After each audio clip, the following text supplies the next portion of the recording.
Subscribe करिए हमारे channel target UP TET CTET को और बेल आइकन को दबाइए। हेलो फ्रेंड्स, मैं रेनू स्वागत करती हूँ आप सभी भावी अध्यापक एवं अध्यापिकाओं का आपके अपने channel target UP TET CTET में। दोस्तों, आज की इस वीडियो में हम अम्लीय वर्षा के विषय में पढ़ेंगे। अम्लीय वर्षा क्या होती है और अम्लीय वर्षा के कारण क्या होते हैं। आपने बारिश तो सुनी होगी, लेकिन अम्लीय बारिश या अम्लीय वर्षा ये थोड़ा सा आपको सुनने में अटपटा लगेगा। आखिर में ऐसा क्यों होता है?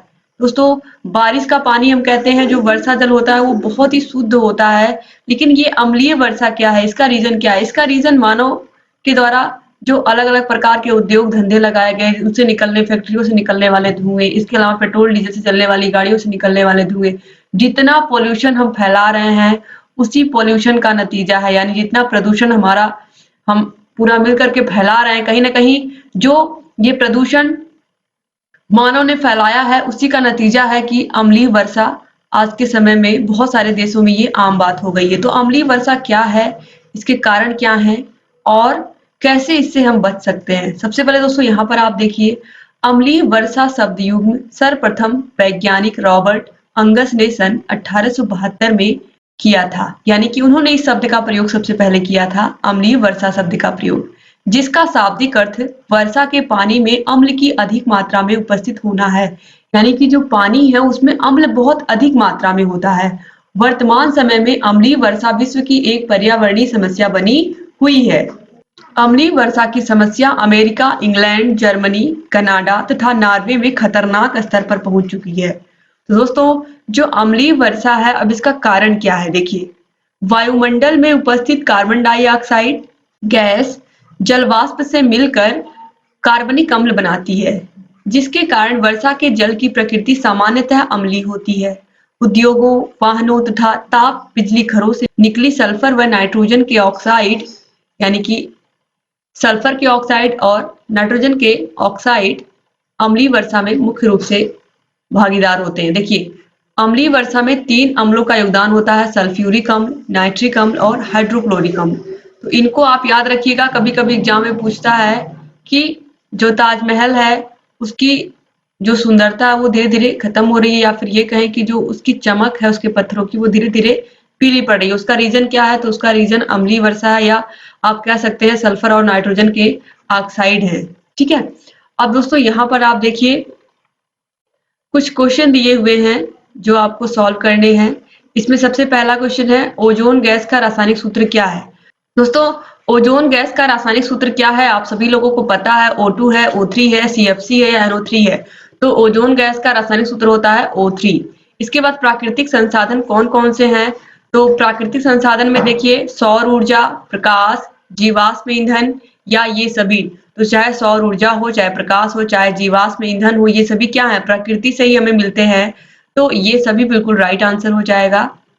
इसके बाद देखिए, रेगिस्तान का जहाज किसे कहते हैं? 2018 में पूछा गया है। ये क्वेश्चन अति लघु उत्तरीय में पूछा गया है कि रेगिस्तान का जहाज किसे कहते हैं। और बहुविकल्पी में भी इस तरीके से पूछा जा सकता है। 2018 में पूछा गया अति लघु उत्तरीय रूप में। तो याद रखिएगा, घोड़ा, ऊंट, हाथी या गधा आपको पता है, आप लोगों ने बचपन में ही पढ़ा होगा इस क्वेश्चन को। रेगिस्तान का जहाज किसे कहते हैं? ऊंट को कहते हैं।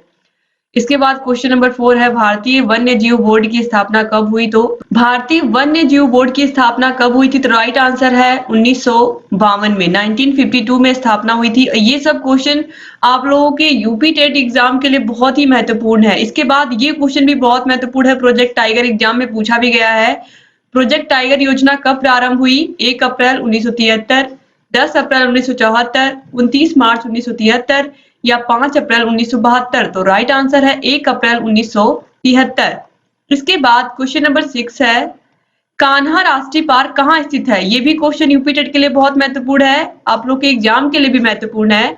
उत्तर प्रदेश, मध्य प्रदेश, कर्नाटक या उत्तरांचल? तो कान्हा राष्ट्रीय पार्क स्थित है मध्य प्रदेश में। ठीक है। तो इस तरीके से यहाँ पर आप लोगों ने ये चैप्टर पूरा कंप्लीट कर लिया। पर्यावरण किसे कहते हैं और पर्यावरणीय असंतुलन क्या है, आपने पूरा चैप्टर अच्छे से इसमें पढ़ा। इसमें आपने बहुत सारी चीजें पढ़ी दोस्तों। पर्यावरण का असंतुलन क्या है, इसके अलावा पर्यावरण किसे कहते हैं, पर्यावरण में ग्रीन हाउस इफेक्ट क्या है, ग्लोबल वार्मिंग क्या है, अम्लीय वर्षा आपने पढ़ा।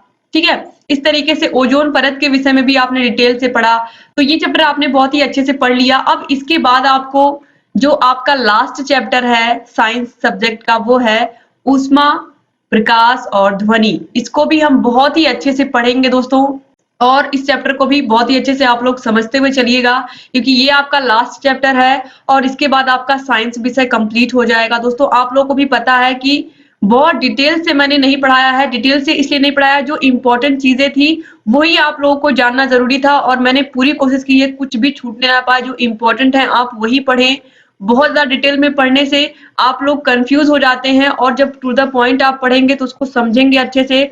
और आप लोगों को ये बात पता है कि अभी हम लोगों ने राजन सीरीज पूरा नहीं पढ़ाया है, आप लोगों को पवन सीरीज नहीं पढ़ाया है। राजन सीरीज के सभी बहुविकल्पी आदि लघु उत्तरीय क्वेश्चन हम पढ़ाते हैं और दोनों ही सीरीज के हम सभी क्वेश्चंस को आपको पढ़ाते हैं, ये बात आप लोगों को पता है। तो आप लोग दोस्तों किसी प्रकार से भी परेशान ना होइए, आप लोगों को अच्छे से तैयारी कराएंगे हम।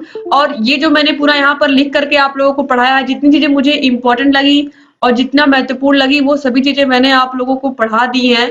तो दोस्तों उम्मीद करती हूँ कि ये वीडियो भी आपको पसंद आया होगा। दोस्तों जितनी चीजें मैंने यहाँ पर आप लोगों को पढ़ाई हैं इसमें से कुछ भी आपको बाहर से नहीं आएगा, और जितना अभी एक चैप्टर आपका बचा हुआ है उसमें प्रकाश और ध्वनि, उसको भी बहुत ही अच्छे से पढ़ाऊंगी। और आप लोग इतना ही अगर पढ़ के बढ़िया से जाएंगे तो भी साइंस में आपको बहुत बहुत अच्छे नंबर मिलेंगे। तो आपको परेशान होने की जरूरत नहीं है किसी तरीके से। आप लोगों को मैंने बताया कि अभी दोनों सीरीज अभी पढ़ाएंगे हम, जितने भी क्वेश्चन अगर कहीं से छूटे भी हुए हैं तो वो उस सीरीज से कवर हो जाएंगे, चाहे पवन सीरीज हो चाहे राजन सीरीज हो। बहुत ही अच्छे से एक एक क्वेश्चन का आंसर हम डिस्क्राइब करते हैं। आप सभी लोगों ने पढ़ा है सेकंड सेमेस्टर में, फर्स्ट सेमेस्टर में आप लोगों को पता है किस तरीके से हम पढ़ाते हैं। तो आप लोगों को परेशान होने की जरूरत नहीं है, बस आपको अपनी तैयारी बेहतर करने की जरूरत है। और ऊष्मा, प्रकाश और ध्वनि चैप्टर भी बहुत अच्छे से हम पढ़ेंगे और इसके भी सभी क्वेश्चंस को हम देखेंगे। तो दोस्तों आप लोग बस चैनल से ऐसे बने रहिए। और आपका फर्स्ट पेपर शैक्षिक मूल्यांकन क्रियात्मक शोध एवं नवाचार, सेकेंड पेपर समावेशी शिक्षा मैंने पूरा कंप्लीट करा दिया है पढ़ा लिखा के। तो आप लोग प्लीज उन वीडियोस को देखिए, यहाँ आई बटन पर क्लिक करके आपको सभी वीडियोस की लिंक मिल जाएगी। डिस्क्रिप्शन बॉक्स और कमेंट बॉक्स में भी आपको सभी विषयों की लिंक मिल जाएगी। हर एक विषय के हर एक वीडियो को आप कभी भी कहीं भी देखिए और अपनी तैयारी को बेहतर बनाइए। उम्मीद करती हूँ दोस्तों आप चैनल से ऐसे ही बने रहेंगे और सभी वीडियोस को देखते रहेंगे। आपको जहाँ कहीं भी कोई भी समस्या है हमसे पूछते रहेंगे। दोस्तों अगर अभी तक आपने चैनल को सब्सक्राइब नहीं किया है तो प्लीज सब्सक्राइब कर दीजिए और बगल में बेल आइकन को भी प्रेस कर दीजिए, ताकि हम जो भी नई वीडियोस बनाते हैं उन सभी का नोटिफिकेशन आप लोग के पास समय से जाए और आप हमारे सभी वीडियोस को ऐसे देखते रहें। सब्सक्राइब के जस्ट बगल में आपको ज्वाइन बटन मिलेगा, अगर ज्वाइन बटन पर आप क्लिक करते हैं तो आपको फर्स्ट पेपर और सेकेंड पेपर जो मैंने बताया मैंने पूरा पढ़ा दिया है, उसकी पूरी पीडीएफ हम आपको देंगे। और ज्वाइन करने के बाद आपको कोई भी समस्या आप व्यक्तिगत रूप से हमसे बात करके भी अपनी समस्या का समाधान प्राप्त कर सकते हैं। तो आपको सभी विषयों की पीडीएफ भी मिलेगी, आपको समस्या का समाधान भी मिलेगा। और ये जो वीडियोस हम ला रहे हैं ये लगातार आप लोगों के लिए लाते रहेंगे। दोस्तों आप लोग पढ़ाई करते रहिए और अपनी तैयारी को बेहतर बनाते रहिए। उम्मीद करती हूँ आप चैनल से ऐसे ही बने रहेंगे और सभी वीडियोस को देखते रहेंगे, जहाँ कहीं भी कोई भी समस्या है हमसे पूछते रहेंगे। जय हिंद दोस्तों।